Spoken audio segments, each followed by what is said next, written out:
Snacks hapa Jamia Mosque is a mathing.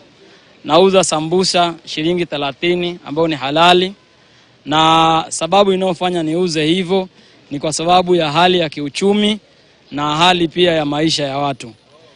30 ni mtu yote anaweza nunua sambusa, na kwa sababu ya hali ya unga, labda nyama na hizo spices zingine, najaribu kupata na mimi kidogo na watu wengine pia wapate kula kitu ambacho ni kizuri na waenjoy pia. Alright, very general there, sababu ya unga, nyama na hizo spices zingine. And Abraham, yes, you're telling me in terms of one of the ways that micro, small and medium-sized enterprises, yes, especially the micro and the small ones, yeah, the way they can turn their fortunes around and maybe make better margins is making or tracking such expenditures that, yes, like what goes into a, yes, specific samosa. Yes, indeed. And as you can see, even in the country as it is right now, the cost of commodities has actually changed. It has actually gone up. But you see, the ordinary consumer is always used. Let's use smoky for example. They're used to buying it at 20 shillings, 25 shillings. So this particular person, if they're not accountable for how commodities were being sold or the ingredients were being sold a while back, then they will continue still selling them at the same price. So one of the things that a bookkeeping tool helps you to do is also to account for how you're actually purchasing. Because when you're in the FMCG sector, commodities keep on changing and fluctuating. And you can see even with the inflation that we are facing currently, some of these commodities are changing. So you need to be accountable for that.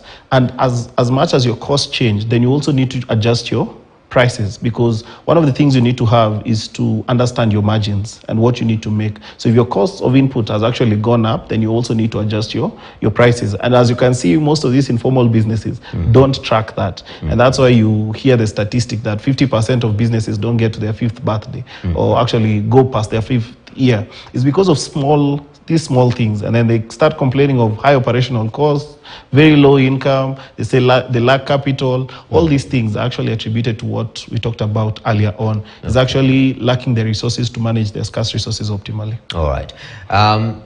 Then there is this element of transitions, because in life, it's all about transitions. Yeah. At one point you are a single man and you hope to transition into marriage. Yes. These are calling to all the single men out there. Anyway, but at the same time, even as a business, yes, there are these transitions. So somebody is sitting there listening, and they're running their small shop, maybe a kiosk somewhere. He's wondering, okay, how can I start transitioning and taking advantage of these tools?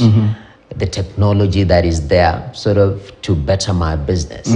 How do we handle that transition smoothly? Okay, and I think we've had these conversations over time, and one of the conversations that happens is that, of course, especially the very old and traditional people are already used to their very traditional brick and mortar way of running their operations, okay? And so getting that transition to actually now come and automate their business now becomes a big challenge, because they're already used to their way of doing things. Go to Nyamakema, go to downtown. Most of those businesses find it very hard.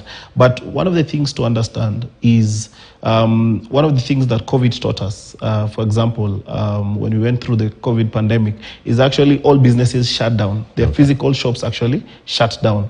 And there was no way of transacting the physical trade. So most businesses now understood that there is a big need to actually change the way they run their operations. You can't continue depending on walk-in. And then you need to figure out, how does this particular commodity or item that I'm selling, how will it reach to the mass that I want it to reach to?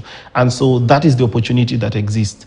Because number one, in case we find ourselves in such a situation and we don't pray that happens, then how does your business actually survive these particular challenges? Number two is actually to understand that the way trade was happening a while back and the way trade is happening now has completely changed. Most of your consumers are actually online.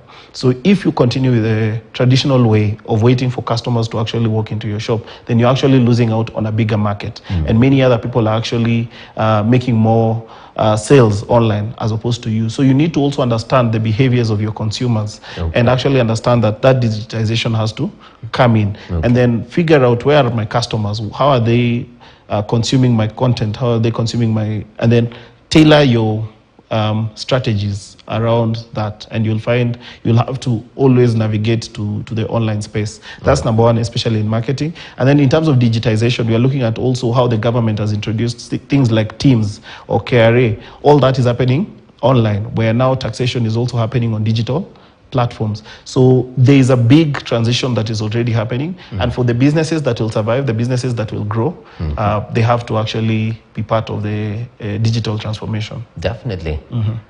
Abraham, this has been a nice talk. Thank you I'm very glad, much. you've shared these nuggets.